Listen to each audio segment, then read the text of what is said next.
too. Yes. Yeah. Hello, everyone. Welcome to Monday Live with Alan and Greg tonight. Ghost Readers in the Sky. We are well represented with the West Coast. Now, is Idaho considered the West Coast, or is that just considered mountain? Idaho is we're in the mountains. Yeah, we're. What time zone are you? Yeah, sometimes we claim to be part of the Pacific Northwest. There is some tie-in to Washington and Oregon, but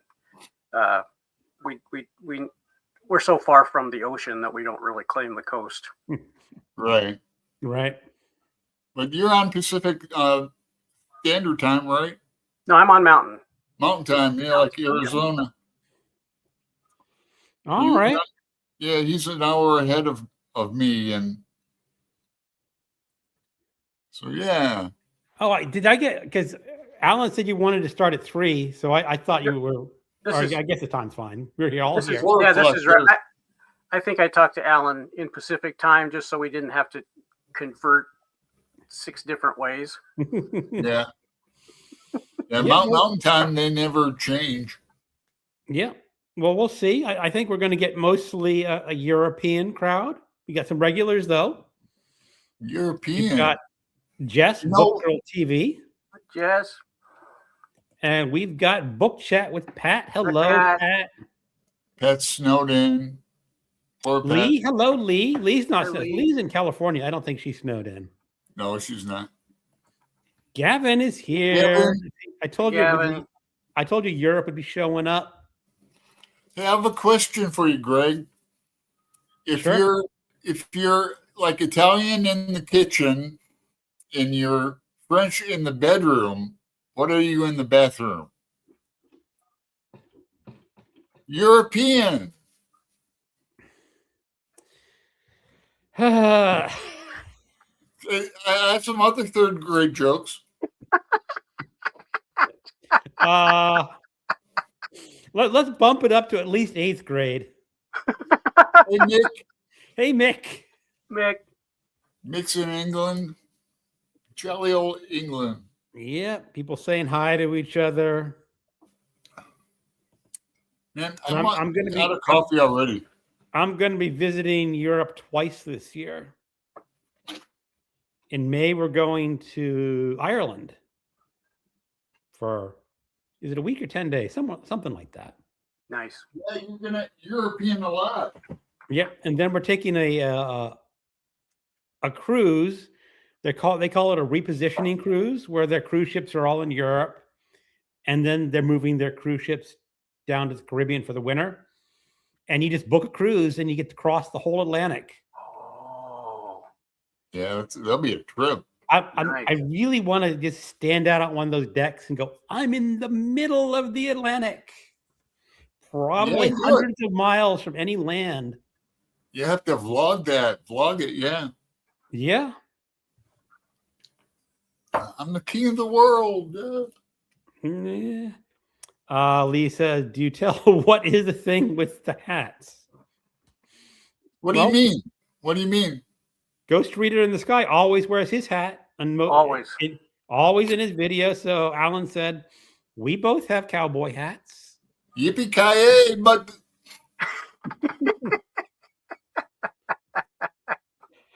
Best Christmas movie ever. Yeah. Now, see, that's a whole debate. Some people say it's not really a Christmas movie because it's not about Christmas. It just happens to be set during Christmas. Yeah. I remember that movie when it came out. You know, that's the only time I've seen that movie when it came out. Yeah, old Bruce. He's a good harmonica player. Oh, Jess went to Ireland in 1995. Okay, that was some time ago. Man, I was there in like 96, Jess. We almost... Here's Susan A. Be kind. Hello, I'm Susan. Hey, Susan. New commenting, but not new to this wonderful. Hi, welcome Susan. To the commenting section, Susan. Yeah. Always welcome to throw in some comments here and there. We have an unusual show. Like you said, we never have much of a schedule to talk about. to see what happens. Yeah, we encourage audience participation. Yeah. Bruce Willis, I don't know if he still, but he owned a bar in Idaho up in the mountains, not far from where Hemingway spent his last years. Mhm. I think it was in Haley, Idaho, Okay.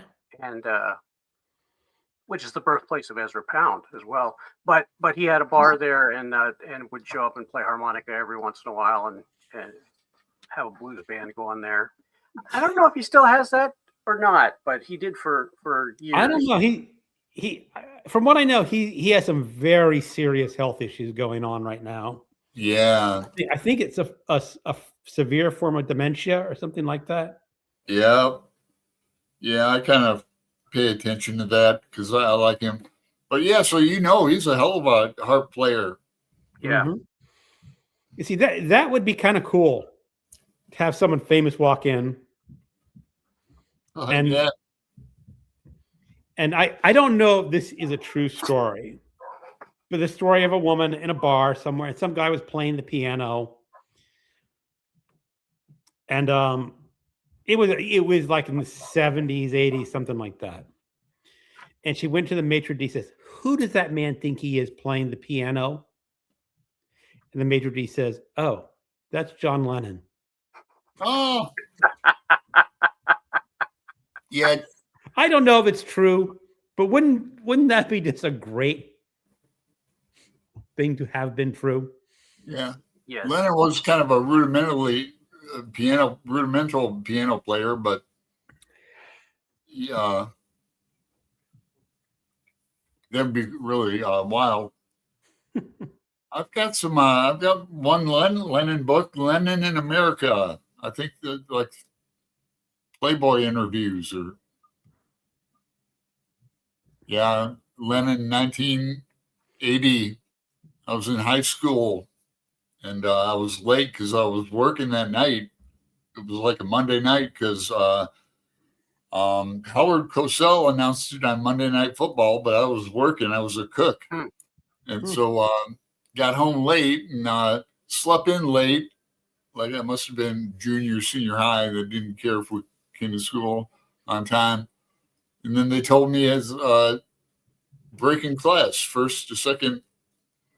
Wow. And we all skipped school, I think. But I was always a McCartney fan before that, to tell you the truth. But now I've got all Lennon's singles. So she says, "I don't have a channel, but it's been suggested, but I haven't been brave enough." Just do it, Susan. Everyone starts with one video, and I'll say your first video is going to be bad because everyone's first video is bad. But just do it. Yeah. Commit to making 10, and then if you don't like it, you can turn off your channel. Yeah, I might do a tag about show us or link to your first video. Like now my first videos get a lot of hits and views, like some of the thousands, which is incredible for me. But because they're all like right in August and they're like school related. So I imagine high school kids. But I was clean shaven in another apartment with a lapel mic. I was all like professional. 7 years ago. Mm-hmm. But yeah, I mean, I talk about, I remember when I was pushing for 300 subscribers and it was a major deal when I got it. So it was a milestone, Yeah. At first it's 100. Oh, I remember the day I got my phone out and I noticed I had 100 subscribers. And I'm like, wow, I've hit the big time. Yeah. Now you got almost 6,000. Yeah, I'm at 6,800. You make that big scratch. Yeah, well, what happens is every now and then you have a video that just takes off. And I did one on anti-authoritarian novels and it's gotten 7,000 views. Yeah, that was recent. Yeah, that was last week. Mm-hmm. Now, again, compared to the big channel, 7,000 is like nothing, especially if you're not a book channel, like you're a gaming channel or. Yeah, like our friend I haven't texted him lately, but I'm friends with Una at Codex Cantina in Indianapolis. They've got like 50K. They're big Faulkner fans Yeah. and Joyce fans and great channel, the Codex Cantina. He's You been have on to the be show like a once. college professor level to get that many. And I'm not, I'm nowhere near the college professor level. So, Well, actually, I think their thing is they have a lot of foreign watchers. Like they do like Japanese stuff and do a lot of things like that. And well, I mean, they're in depth and really good editing. I think Una was did that for a career, or some kind of like he's got major editing skills. But anyway, okay. yeah. So yeah, I encourage it, Susan. Yeah. I know Lee says me either. I like being dark. I call them commenters extraordinaire. Yeah. Yeah, like Patricia H. in Washington is I've met several times. We watched the Seahawks win yesterday, talking about Seattle again. Oh yeah. Yeah, here, Jesse. Susan, jump in and do it. If you decide to have a channel, do the BookTube newbie tag. Right. Patricia Fay, it's been a while since we've had a chance to sit in. Happy New Year. Well, Happy New Year to you, Patricia. Yeah, Happy New Year. Uh-huh. Yeah, if you've been watching, my first video is not on the channel I use. It's an old channel I keep up for legacy. The video, 2011. Wow. Yeah. Angelia is here. Howdy, I Angelia. have to check where Angelia. I know Angelia is scheduled to come back. Isn't she? I have to check my Yeah, I'd have to get up and look. Let me Yeah, look. you don't have to get up and look right now. Oh, just give me a second.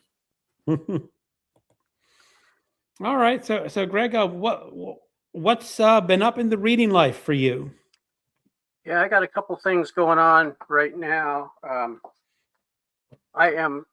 working on a book of poetry. This is the big. Oh, I Edgar have Allan that one. Poe. Yeah, this is the poetry Ah, and tales. Poetry and tales. But I have I got an ebook from the library. That was his first published volume, Tamerlane and Other Poems. If you can trust the internet, yep, the complete Poe. That one's somewhere on a shelf as well.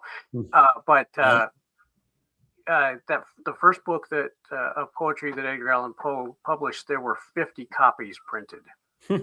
wow. Yeah. And they know where like 12 of them still are in Wow. collections. But that's got to be a fairly expensive book. Yeah. Now, Greg and I like Poe a lot. Mhm. We even went to the Poe Museum in Richmond. It's interactive, like on your phone. It's pretty involved. I enjoyed it. Yeah.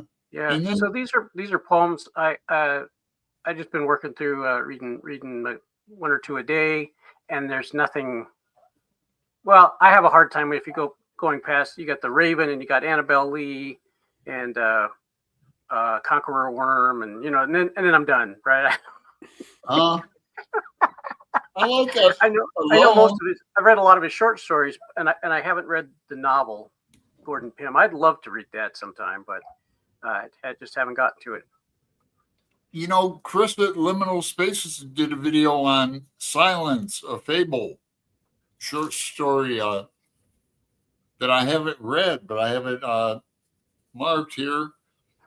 Yeah, Poe. He's a great writer, trippy life, crazy death. Mm-hmm.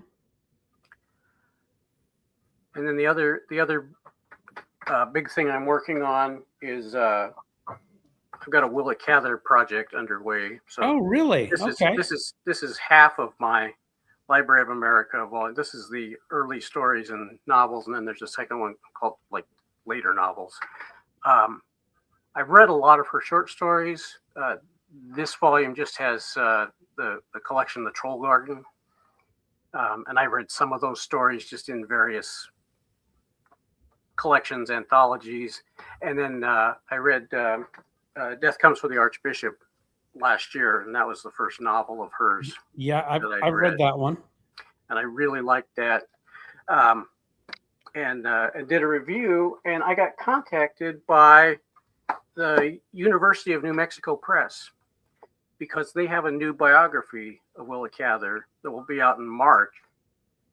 And they saw the video and said, "Hey, this might be something you'd be interested in, and your viewers might be interested in." So I got an advanced copy, and it comes out in March. So sometime toward the end of February, I'll get that read. But Okay. it's written by a guy who works at there's a smaller Willa Cather Center in Santa Fe, and he gives walking tours of the places around Santa Fe that she mentioned. Okay. And so this book is specifically about the time that she spent in Santa Fe and around the rest of the American Southwest. I haven't gotten started on it yet, but it sounds great. Now, And is so it a then, full biography, or did you say just a limited biography? I think you said it sounds more like a limited biography, or just Yeah, it's not okay. it's really focused on just that one period of her life and writing. It's not the whole thing. Okay. And then I'm working on this one, so My Antonia. Yeah. So I got a lot more to go, but I Yeah. like the way she writes. I think she's she has really a fascinating way of describing. She's very good at describing the natural world, but she's also really good at describing people's inner worlds. And she tends to have a focus on spirituality, not necessarily religion, but spirituality, although religion plays into that. So, it's interesting to read books by somebody who was a Catholic and a lesbian. And so, it makes for a really interesting person, and you see some of that, just the kind of overall people are who they are, and I'm enjoying it. And then I like the way she tends to mix in some short stories into her novels. There are quite a few in Death Comes for the Archbishop. But if you've read My Antonia and I say the words "the wolf story," everybody knows what that means, and that is just that's an amazing story within a novel. Hey, I don't remember. I mean, I read Death Comes for the Archbishop early aughts. Mm-hmm. So forgive me if I can't remember that much detail from back then. Yeah. And I'm almost ashamed to say I've never read her at all. That's why I have a gap in my reading. She is sort of an important American author, but a lot of people just sort of skip over her. Yeah, I mean, and I have a degree. It's MFA, but it's in English.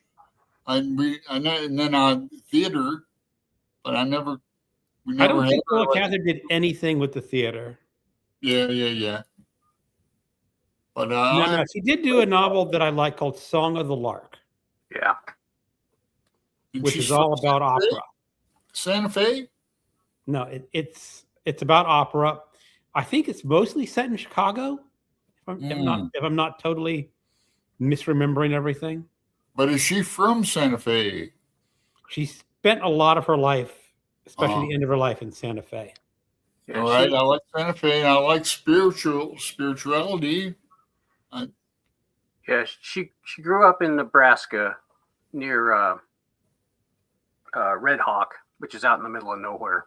But then she spent time in New York City and in Paris, and she had a house up in New Brunswick on one of the islands out there, and Wow. had a lot of different places that were like home to her. But of course, the ones set in the West are the ones that appeal to me the most. Yeah, I bet. I think Any other if, events you're participating in this year, or going to be participating in? I got a couple of buddy reads set up for February. Have those? Yeah, I did. I look at it. I almost feel prepared. So I'm reading Lord Jim, Joseph Okay. Conrad. Yeah. Andrea from Infinite Text and I are reading that Oh man, cool. soon. And then with if I say Alan, nobody knows what I mean. But not Alan, but Alan. Alan from Alan's Reads. Alan we're- reads. We're doing Oh. Frankenstein in February. It's a buddy read. Yeah, I accidentally got invited to that book group, and I was actually going to join. I said, "Hey, maybe," but then I looked at my actual list of books I have to read in February, and Oh, I'm man. going, I don't have Time to throw in that big one. anything to fit in February. So, but I've read Frankenstein. Yeah, Alan and I 3 have or 4 both read it. times. We just seems like it was time to read it. I think we kind of got spurred on by the Guillermo del Toro film that came out recently. Right. And, Yeah, it's up for Just an seemed like it's Oscar. time to hit it again. Yeah, It's up for an Oscar, that film. I saw a stage production of Frankenstein in December. Hmm. Yeah. That was that camping trip, right? No, it's not a camp. It was a stage production. I mean, someone, wrote a stage play, and it follows the novel pretty closely. But what shocked me is they did it as an adult performance. And it starts off with the monster being born. He's on stage and he's buck naked. Really? Yeah. And it's like, okay, I mean, he had to have a lot of nerve to get on a live stage without wearing a stitch. Yeah. But it was You, actually pretty you good. wouldn't have to ask me twice. Well, I just But Yeah. why do I associate that? I mean, was that where did you see that at, the production? Downtown Fredericksburg. It was a very small It's a community theater. Right. Well, So- that's cool. So all the actors and actresses, I'm sure, had day jobs that they had to go to and acted in the night. Would you be embarrassed if you saw that guy, the Piggly Wiggly? No, I mean, honestly, I wouldn't recognize him because Yeah, I know. But Well, if he saw him there, you just don't say anything. You just let him do his own thing. last time I saw nudity on stage was at Crowley Thelema Gnostic Mass on Sunday. But that's wild. Yeah, but I liked it. I mean, it was still a good performance. Mm-hmm. I mean, you have to condense some things. Like they did away with the whole framing narrative of Oh. Frankenstein being found on the ship and telling his story. They just got rid of that because too complicated for the stage. Mm-hmm. But it had the essentials, and there's some very good scenes of when the monsters in the book he's looking through a peephole and learning language. But you can't do that on the stage. So they actually brought him in with the blind guy and started learning everything. So it was really well done. Oh, Nice. it must have been because you're not the easiest critic. No. Yeah. Well, that's cool. Yeah. Frankenstein. Frankenstein. Yeah. Book chat with Pat used to teach Willa Cather. Well, let the buddy read or something, Pat. Yeah, You have- well, she is. Kelly at Books I'm Not Reading, they're going to read Willa Cather in April. That's cool. Oh. Jeff is admiring our hats.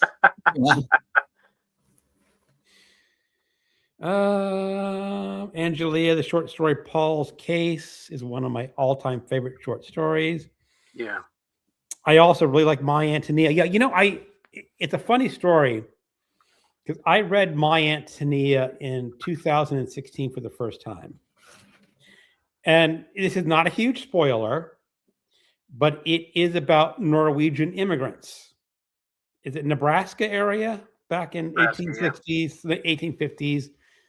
And oh my Lord, people hated the Norwegian immigrants back then. Oh. But what's funny, because as I was reading this book, Donald Trump was in his first term, and he goes, "We want more immigrants from places like Norway." And I'm going, "Oh man, you don't know history." Yeah. Or from Ireland, yeah. Yep. No Irish need apply. Mm-hmm. Yeah, exactly. I think Pat says, I think my mom read everything. I have 2 volumes of Willa Cather in Library of America. I think I have the early novels and the later novels as well. Yeah. Well, I'm just going to suggest to Michelle in our short story group to add one, maybe She could. 1 or 2 for me, and I'll rectify that situation this year. I'll read some Willa Cather. Can't stay ignorant all my life, Okay, Jeff says, looking forward to March on the Rails. Okay, what is March on the Rails? Yeah, it's new to me too. Yeah, so we'll put out announcements next week. But again, Alan at Alan's Reads and I and Andrea from Infinite Text, and we may have some other. We do have Debs from Rainer Read Stuff are the co-hosts now, and some other people who are kind of sort of interested. But we're just going to spend March and talk about books about trains and railroads and whatever. Fiction, nonfiction, whatever you want to read. Okay. And, 310 to Yuma. 310 to Yuma is a great book. Yeah. Oh, that's just a short story, though. Short story, yeah. Short story by Elmore Leonard. Yep. Yeah. And then let's see. Oh yeah, the group read that we're going to do is the Great Railway Bazaar by Paul Theroux. Okay. So we're going to do that as a group read, and we're really there aren't any rules. It's just read trains. Read train stuff. Yeah. I have a train book. Historical. It's by the horror author Graham Masterton. He's more famously known for his novel The Manitou. But he in his youth he was like pumping out multiple novels per year. And I have one of these I got on Kindle. It's like one of those $1.99 one day, and I said, "Sure, I'll buy that for $1.99." But I think it's a pretty hefty book. It's like 400 or 500 pages at least. Yeah. Well, this spun out of James at Quaint and Curious Volumes set up October last year, where in September people read books about octopuses. Yeah. So I read, just for fun and just to be a little bit recalcitrant, I read The Octopus by Frank Norris. Oh, okay. Railroads coming in and really taking over everything in the Central Valley of California. It's a great book. I've read some Frank Norris, and I've always been meaning to go back and read some more. Yeah, I've read The Octopus and I've read McTeague, and that's the 2 that I've read. But Alan and I were talking about The Octopus, and he said said, "Man, it'd be nice if we had a railroad event." And I said, "Well, we could." And then there we go. So we'll see what happens. I think it'll be a lot of fun, and if people want to join in, that's great. If not, we're going to have a good time. Yeah, reading that's Scott Trains. I'll have to look at my April schedule, but The Octopus is a novel I've always wanted to read. Yeah, And that sounds like it'd be the perfect fit in. So maybe we'll see how it goes. Yeah. I don't know that it's in the genre of Western, but it certainly is about the West, and it has, when you're looking at the agrarians who are trying to, establish mostly wheat ranches, but and raise sheep, and you got the railroads coming through and owning the alternate sections, like a checkerboard. They were given, the railroads built a railroad. They were given the alternate sections of land, and so it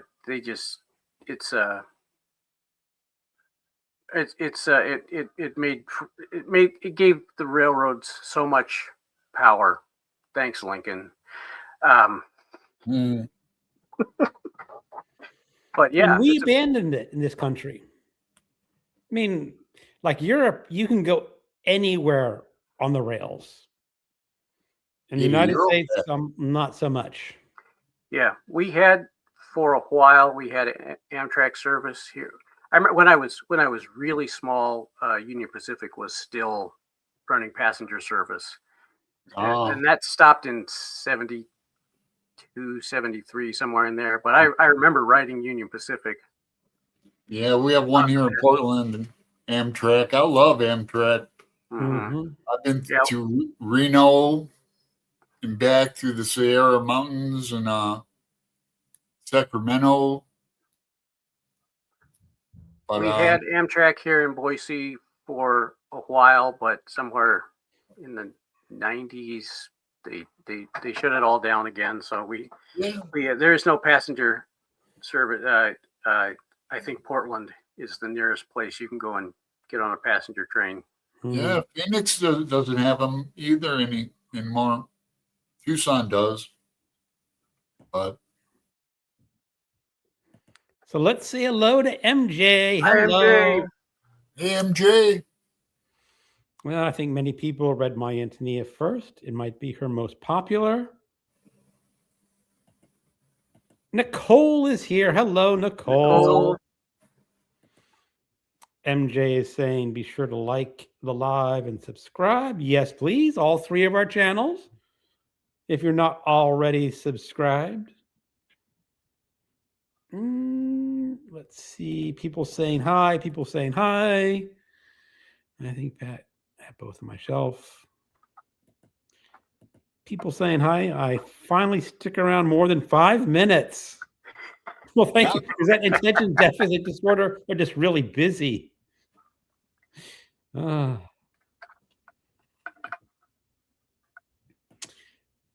People watch it on the replay at like 1 point. Yeah, I'm actually surprised some people actually do watch these shows on the replay. I'm very thankful that they do.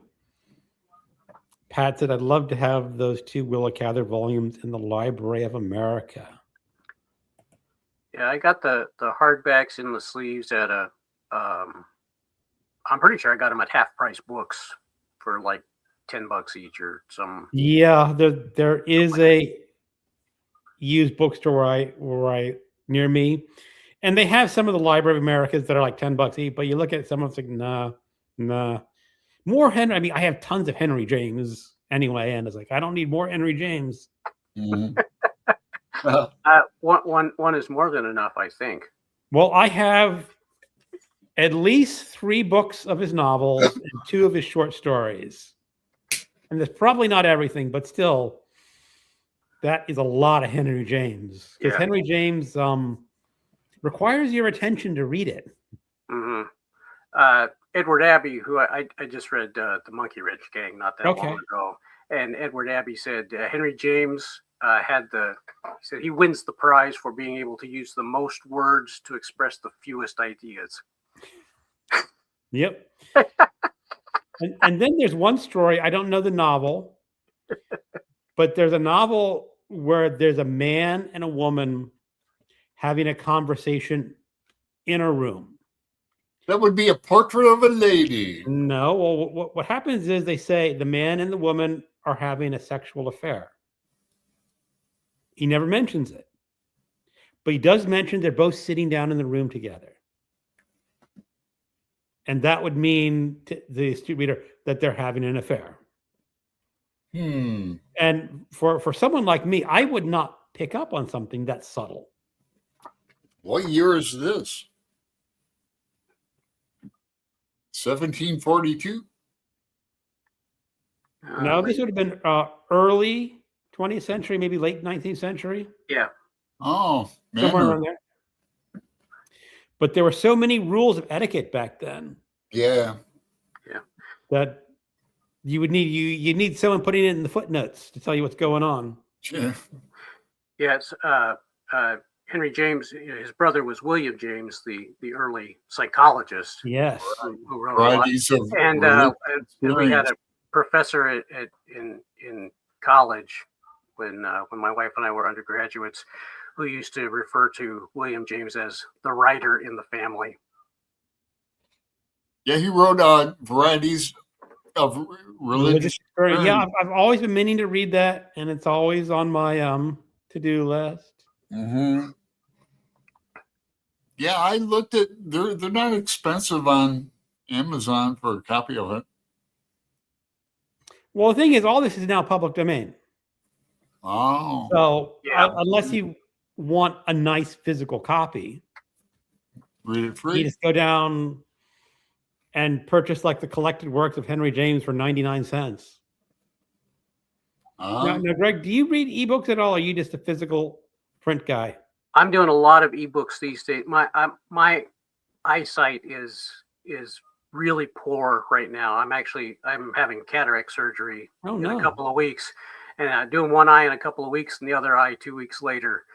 So right now I'm doing a lot of ebooks because I can increase the font and I can increase the contrast, and I can do a lot of different manipulations with the ebooks to make them easier to read.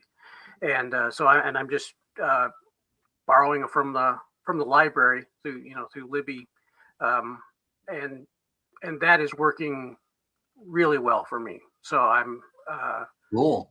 I just What don't did you- I just don't have I really care how I read things.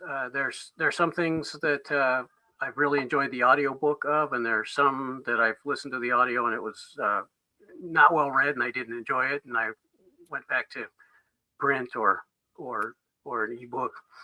But whatever's available and whatever fits my life at the time. When I was doing a lot more commuting, I listened to a lot of audiobooks because it's not a good idea to read print while you're driving on the freeway. No, it isn't. Well, I've mentioned that a couple times. That's how I got into audiobooks. Yeah. Mhm.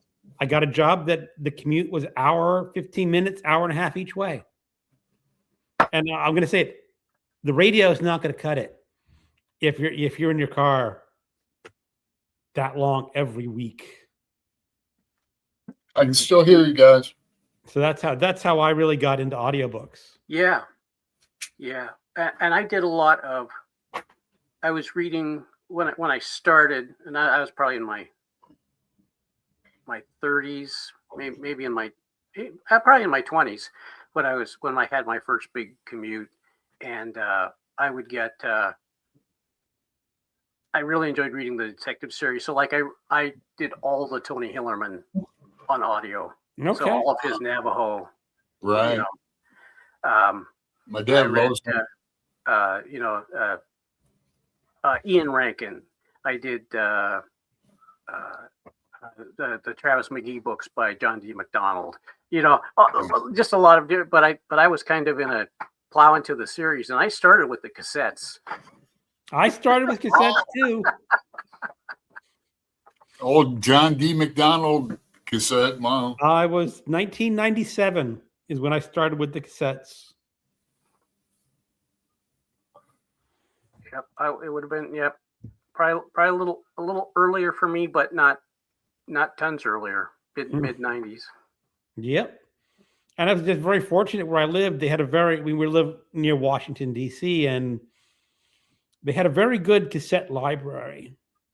And what happened was my old car had a cassette player. And then I bought a new car that did not have a cassette player because CDs were big. Yep. And I looked at the CD selection of my library, and it was just in its beginning. And I had to go to the audio store. What is it? Best Buy or something, and pick out a unit that had a cassette player and a CD player. Say, I want one of those because it had all the cassette players. But then, snazzy. But then it really kind of changed my life in more ways than one, because I had a next door neighbor, a guy down the street who worked in the same place I did. And one day he said, my car's in the shop for 3 days. Can I get a ride with you? And, you can't say a guy no when you drive by his house. To work. And he was sitting in there. He looked at my fancy new machine that played cassettes and CDs, and it had an auxiliary port. Oh, you can play an iPod on that. Oh. And then I said, oh, yeah. And then I looked at Audible. I said, ooh, I'm going to go buy myself an iPod, not for music, but for audiobooks. And that's, and it's really funny because if I had not given this guy a ride, it may have taken me years to figure that out. Because what do I pay attention? Auxiliary port. Why do I need that? There you go. Yeah. It's a nice story. It is. So Ariane likes the octopus. Okay. Yeah. Yeah, when you get to me, I'm reading that book about an octopus too, but go ahead. We had a lot of comments. Yep. So what Mrs. McGillicuddy saw is a Miss Marple novel. Yep. That also takes place on a train. Also the 450 from Paddington. Yeah. Good one. Murder on the Orient Express, says Pat. Yep. And I know someone's going to mention this book down just a minute. Another big one on a train. Oh, wow. I check out for a few minutes and several people enter the chat. Yeah. Angelia, Eastbound novella set on a train in Russia. Oh. Time zones and a busy new job to keep me from lives a lot. Sleeping car porter. Now, someone mentioned, I think it was MJ. I think I'm coming up to it soon, which is lame because I wish I could hang out with more people, but I cannot control time zones and my work, so I have to give myself grace. Yep. And then there's Jess. I just put up a short Agatha Christie. I went to a course in my local library about her. I learned a lot of interesting facts about her life. And there's MJ saying, "Oh, strangers on a train." Yep. So and another person is going strangers on a train. Yeah, I love Strangers on a Train. That is a good one. MJ, count me in on a train book in March. Yeah. I think I'm pretty open in March. No, is it in March? Yeah, It's in March. March on the Rails. Yeah. March on the Rails. Reading probably see something in. And I've been throwing out. I'll do some videos about some suggestions and what I'm thinking I might read. But I'm kind of looking at the whole big scope of things. Train Spotting, which is not really about trains. No, but it's a great book, and it's a good excuse to read Irvin Walsh if you haven't before. And that is a fantastic book, and it's got train in the title, so to me it crossover. It works. I mean, there's no book. There are no book to police to tell you what to do. That's right. Well, I read The Octopus because of October. It all works out in the end. Yep. MJ says replays are excellent with early morning coffee. Bullet Train by Katia Iscara, a thriller. Okay. Mhm. Henry James' book Washington Square was one of my worst reviewed books. No, Have not read it. I've only read Portrait of a Lady, and You probably read Daisy Miller. no, You did. How did you get out of university without reading Daisy Miller? I don't know. I've never even heard of it. I read Turning of the Screw, I think. Yeah. Turning to the Screw is another popular one. Yeah, and Bleak House. Those are kind of the ones that I think of. At the, Bleak House is Dickens. Yeah. What's the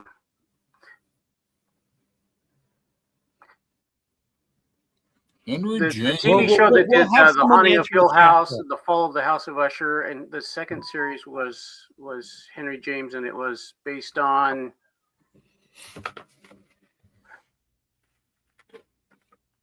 it's a name that sounds like Bleak House, and I can't come up with it. Mm. And if I'm completely wrong, well, then I am. Henry James actually wrote a lot of books. With a Vengeance by Riley Sager. It's a thriller on a train. Yeah. Hi, Constance. Hi, Constance. The book had long sentences that did not say much. Hmm. Yeah. MJ had interview with the vampire on cassette. Oh, Mhm. That's how I first listened to Interview with the Vampire. As That's well. how I first listened. It on was cassette. Well, a Frank Mueller. Yes, Frank narration. Mueller. He was such a great narrator. Yes. and I remember the first time I saw like a cassette player in my buddy's bedroom, like a big cassette desktop, or big one. Yeah, cassettes. Wow. Hmm. Came after 8 tracks. Yeah, and eventually I had a bunch of audio books on cassette. And by that time I got a new car without a cassette player, but I had my iPod. So I looked at them and I took them to a used bookstore and they said, "Oh, we don't want them." Yeah, well, I know.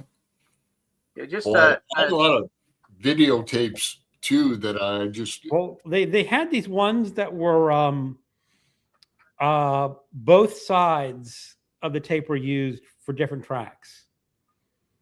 So you played the cassette through once on just your left speaker.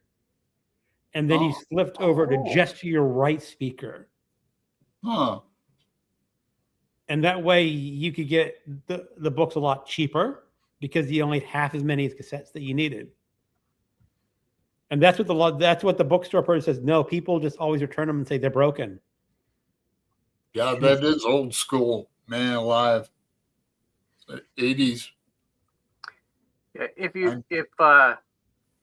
you're listening to an audio book on a the old iPod, but now the iPhone, and so you have it on your phone, don't play it on shuffle. Huh. I'm just saying that's a really confusing way. It really is. Actually, you could probably read, maybe James Joyce, maybe Finnegan's Wake would work James- really yeah, well on It shuffle. would do really well. Or I was thinking William S. Burroughs.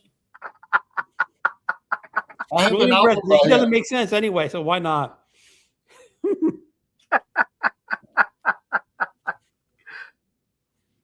Man, I think it's even white. Yeah, it's white. Woo, fancy. Yeah. I've listened to it.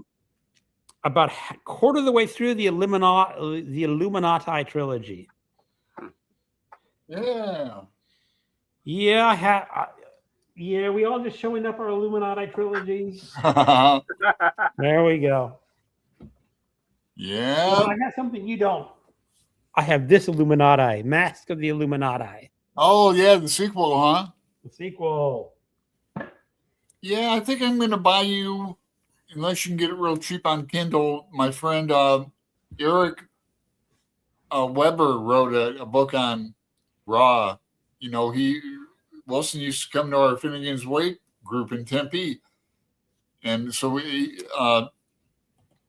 really got to know him really well, enough to write a book about him.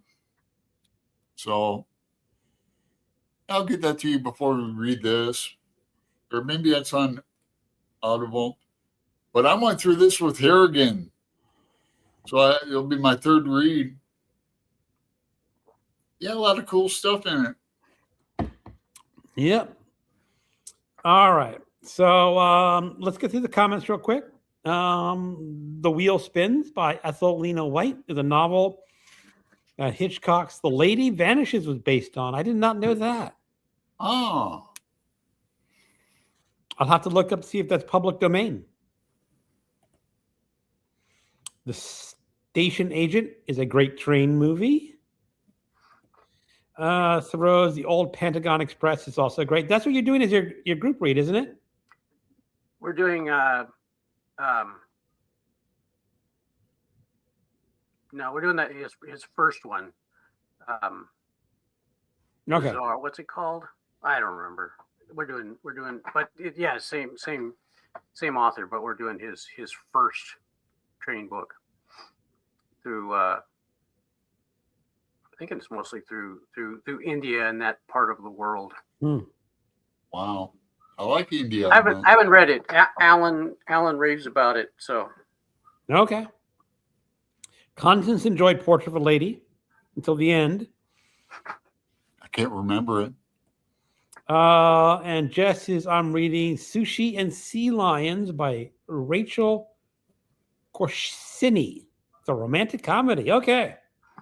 I like sushi. Well, Greg, any other events that you're planning on participating this year, or?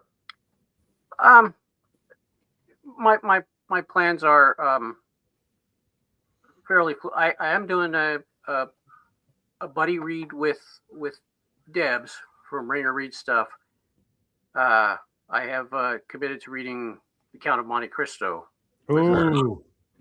So I have not read it before. Debs has read it once, and we're gonna. I think I'm gonna have to do it as a buddy read. I don't think I'll ever just pick it up. It's a It's great. a great one.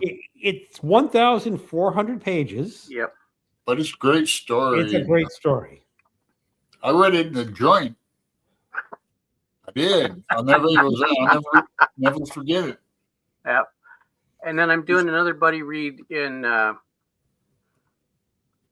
think in August, with Lydia from Bookish BGG. We're reading The Sea Wolf by Jack London. Jack London, okay. Well, you're doing a lot of buddy reads. Yeah, I got quite a few lined up, and then June on the Range and Private Eye July, there'll be stuff there. Mm-hmm. But I don't have anything planned for either of those. But I definitely will be participating That's cool. in those events. Faulkner in August. I'd like to invite you to that. If you want to read what are we doing? The Intruder in the Dust? Intruder in the Dust. So it must be a courtroom because Gavin Stevens is in it again. Gavin Stevens, yeah. From Sanctuary and the lawyer. I like his brother better, the drunk. What's his? I don't remember. Yeah, his brother. I forget what book he's in, but anyway. All right. Well, that's it, Greg. What about you, Alan? What have you been reading? Look, I've been reading a book with an octopus in it too. Gravity's Rainbow. Gravity's Rainbow. Halfway through it, and feel a sense of accomplishment. And it's I gotta tape mine up. It's kind of tearing a little bit. We have some good tape down in the art studio. I have to go down and check it out tonight. Then I started in on Breakfast of Champions. Mm-hmm. Our Secret Vonnegut Club is reading this in February. And I made a video that it's getting good views for me. Yeah. 78 so far in a day. But I forgot we did go through all the books once. I think. No, we've not done all the books. We haven't. What happened was we were doing them piecemeal. We'd finish one book. Well, which one do you want to read next? Oh, And then I came up with the bright idea. Said, well, why don't we just read them in chronological order? publication order, right? Yeah. So, and we've done Breakfast of Champions on the group before. That was like one of the first ones that I joined for. So this is going to be like my third reading of the book, somewhere around there. Mm-hmm. Yeah, I read and reviewed them because I read Timequake and reviewed it. We haven't read that in the group yet. Yes, we did. We did. Shit. Shoot. Now, Alan, I have to admit, I have a little bit of an advantage because every time I read a book, I write it down. Or I put it in my database. Yeah. So I can look up Breakfast of Champions. How many times have I read it? As long as I didn't read it before 1990 or December 1990, it's going to be in there. Yeah, I know I read it because I have a video on it from years ago. Now don't you remember?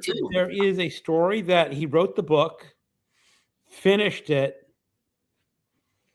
and then he pulled it back from the publisher saying, no, that's not what I want. Oh. So I liked Alan's video on Vonnegut, the my favorites and the where to start with Vonnegut.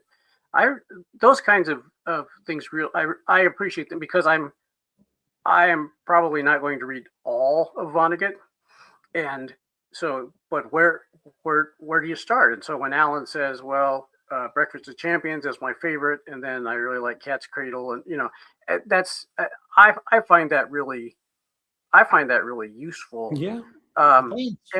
And then I don't have to read any of them if I don't want to, but if that's the kind of when somebody goes through and says this is the place to start, it seems like everybody's been doing the Stephen King one over there. Yeah, I throw up my hands with that. I wouldn't know where to start. No. Brian at Bookish does Where Not to Start.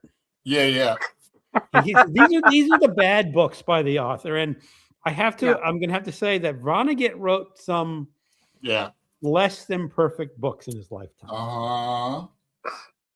Yeah, I'm looking at some. Like Slapstick, I've never read. I read, and I read it as when I was on vacation to Las Vegas, and it was okay, but yeah. I have somebody put a mark in here. Fascists are inferior people who believe it when somebody tells them they're superior, she said. Okay. It's like the only mark in the book. Lipstick. All right. So I've been reading short stories and trying to keep up with Michelle in the group. Kind of like she's not here, but it's kind of like being assigned homework. Yeah, the problem for me in the short story group is I've already committed to reading one short story per day, and I'm right now. I just started a book the book is from 1906. Is originally written in Spanish, but one of the commenters on my video published a translation of this book. Wow. On Kindle. It's in public domain, so it's like he doesn't have to pay it. He doesn't have to pay anything, get author to state permission. But he was a huge influence on Jorge Luis Borges. And he saw me either here or one of me talking about Borges, and he says, "Would you want to read this book? I translated it." And I said, "Yeah, I'll go buy it." He says, "No. He made a 24-hour free book." So I didn't have to. I wouldn't have. With $5, thank you. Really, I could pay $5. Yeah, to support him. Yeah, sure. Yeah. Funes, his memory. Mm-hmm. I've read that. But you've completed this now, huh? I have completed that. Wow, that's an accomplishment. Yeah. And you're doing. You're starting out 26 with a good reading. Getting it done, huh? Yeah. Well, I've really focused on is turning off news feeds on YouTube because Yeah, I try not they to only make me talk to you so about it. angry. And you can go down this rabbit hole and say, how many times can you hear about a murder in Minneapolis? No. And it just makes me so angry. Hmm. And I want to make comments, and I probably will eventually, but it just takes up so much of your time to watch this stuff. Hmm. So I have not been doing that, and that means I have a lot more time just to read stuff. Yeah, that's good. It's discipline. Mm-hmm. Got to hand it to you. You're doing well. So that's about it. I'm going to be delving into some tarot this week, getting another deck Wednesday, but I won't talk about that too much. But I'm going to be doing some extracurricular study in my spare time. So keep me occupied and stop thinking about getting a Chihuahua. What have you Okay, been? Alan. If you can What? take care of a Chihuahua, you should get a Chihuahua. Yeah, I've had dog before, and I'd get. They got a little like station. It's kind of like the concept of a litter box, but for little dogs that fit in my bathroom. Yeah.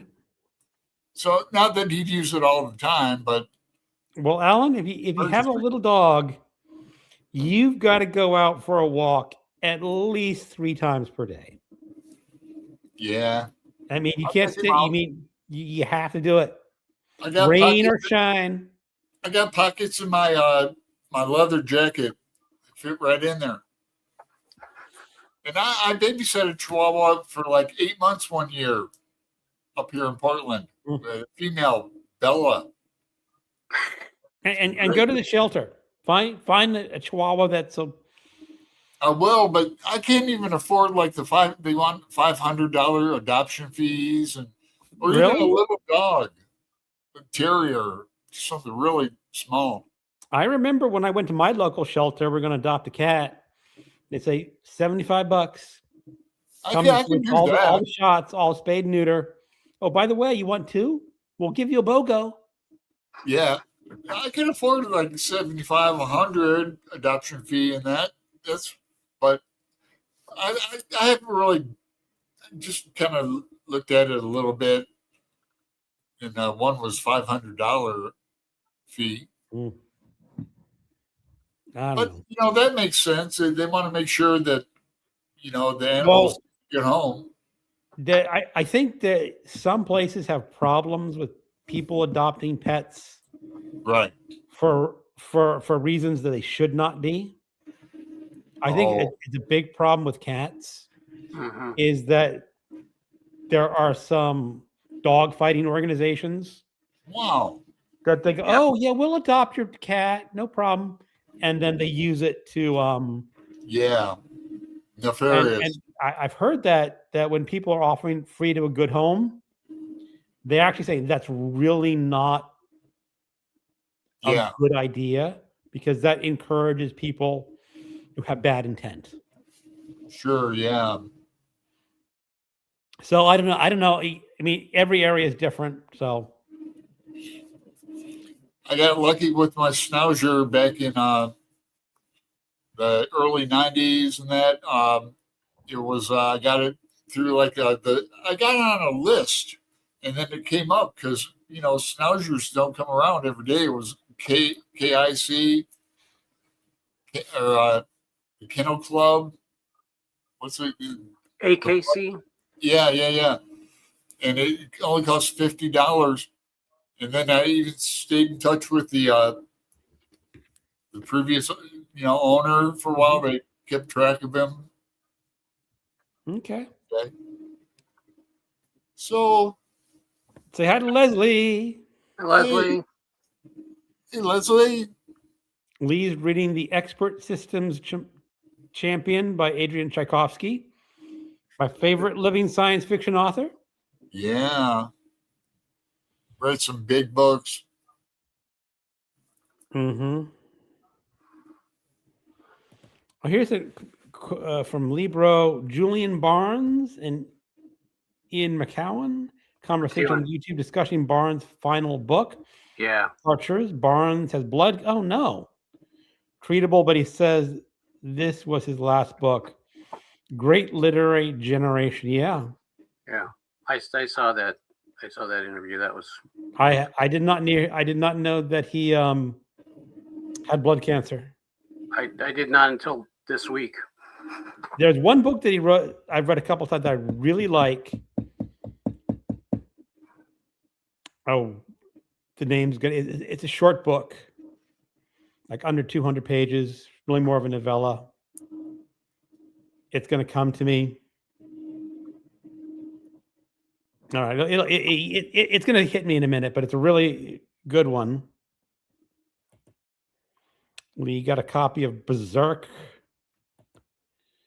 Make Breakfast of Champions was my first Kurt Vonnegut. Mine too, yeah. Mine was Slaughterhouse-Five. Yep. Pretty typical in high school, so. Yeah.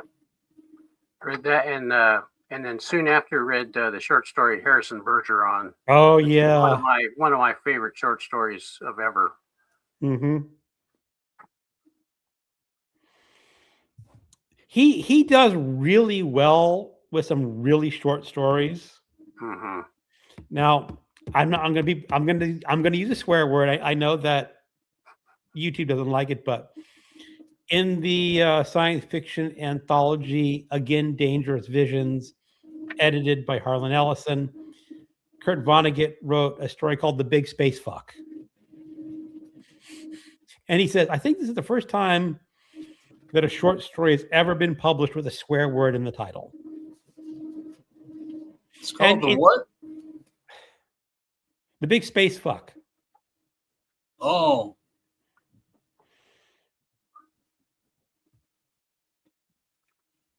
Mm-hmm. It's actually a very amusing short story. It's not in Monkey House, huh? No, this was after Monkey House. It was originally published in Playboy or Again, Dangerous Visions by Harlan Ellison. There was original. Right, you said that. Yeah, Harrison Bergeron, yeah. Oh, Libro's never read Vonnegut. You should change that. You really should. Vonnegut's, I mean, I think Alan picked out the top three, which are Slaughterhouse-Five, Mother Night, and Cat's Cradle.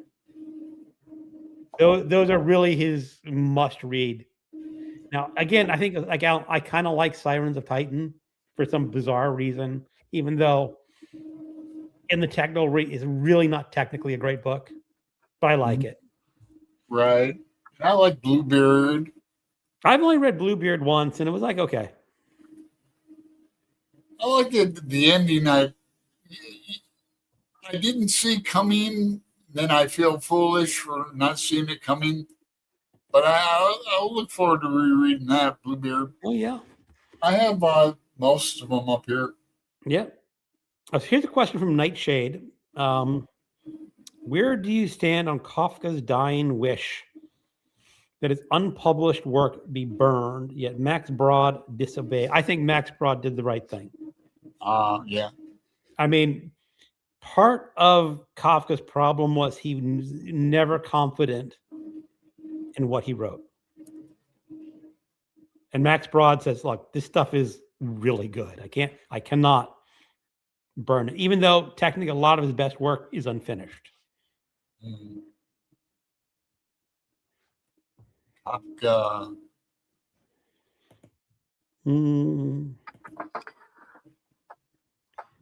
All right, so I got a few minutes left. I don't have a whole lot of time, but Alan had mentioned Tin Whistle. Is that something you really want to talk about, Alan, or you want to? Sure, like Greg plays a tin whistle. I don't know much about him, but you have to have, it's like harmonica. You have to have a different one for different keys.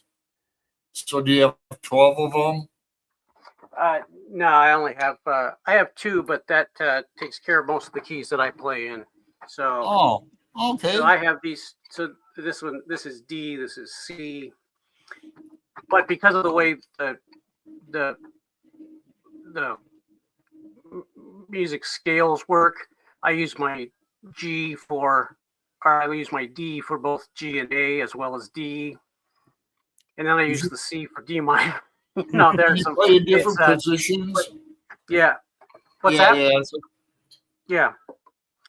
But yeah, Those look like nice ones. They are. I spent some money on these. I'm used to Made by a seeing guy all over the- in Corvallis. Okay, in Oregon. Mm-hmm. I'm used to seeing the old, like Irish ones that are just metal. Like they're not that they're cheap looking. Those look really nice. Yeah, this is. This is carbon fiber. I think you could run over it with your truck, and it would nothing. You wouldn't notice. But these will last me a lifetime, and whoever wants them after that for their lifetime, and maybe another lifetime beyond that. So yeah. I got my C harmonica out because the second position is G. Yeah. It's playing that, but yeah. So Greg's in a band. You play with a group, right? Yeah. On Mondays, so you have on to Monday go. nights. Right? Yep. So Yeah. yeah, we just have a group and we play old time music and. Yeah, it sounds good. That's cool.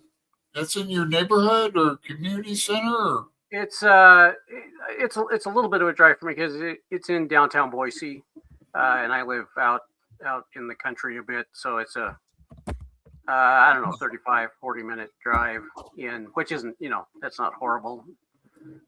And my son usually drives me in because, like I said, my eyesight is the eye doctor told me I should not be driving at all, so I took that seriously. So after I get the cataract surgery, I've known a lot of people who get cataracts done, and I had RK surgery done 30 years ago, and it's super successful and easy these days, especially easy peasy, and you'll be able to see a lot better. Yeah, I hope so, and I hope I can read print again, and we'll see. I am very positive about it.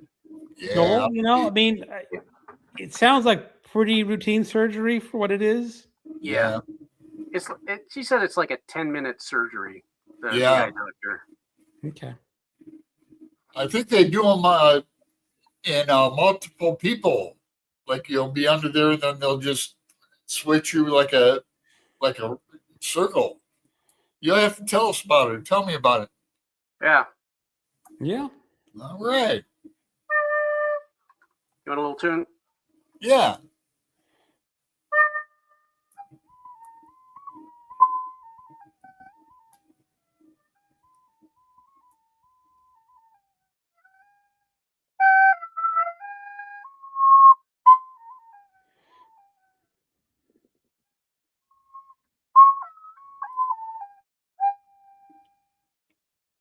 Yeah. Now, Greg, doesn't your videos have you playing a flute? I have some, and I had that for opening music for a little while, and then I switched it up. But yeah. Okay, because I did get all of a sudden it's like, oh, wait a second, that's ringing a bell, but yeah, flutes are cool. Yeah. Jethro Tull and okay. So Greg, you said you had to go pretty soon. Yeah, I'll wrap this up here pretty quickly. But thank you so much for shifting the time around because I know. See, I like shifting the time around because it brings in a different group of people. Yeah.